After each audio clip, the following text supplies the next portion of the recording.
கர்த்தருடைய பரிசுத்த நாமம் மகிமைப்படுவதாக. இந்த புதிய நாளிலே கர்த்தர் உங்களை ஆசீர்வதிப்பார்.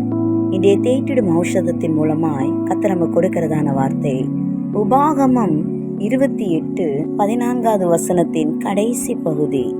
கர்த்தர் உன்னை வாலாக்காமல் தலையாக்குவார், நீ கீழாகாமல் மேலாவார். ஹல்லேலூயா.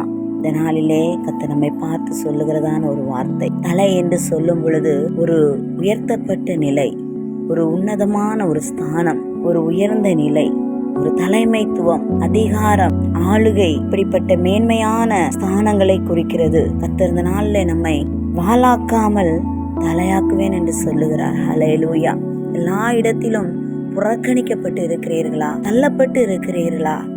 கர்த்தர் உங்களுக்குரிய ஒரு ஸ்தானத்தை கொடுக்கும்படி, உங்களை கனப்படுத்தும்படி இந்த வார்த்தையின் மூலம் இடைப்படுகிறார். கர்த்தர் உங்களை தலையாக்குவார்.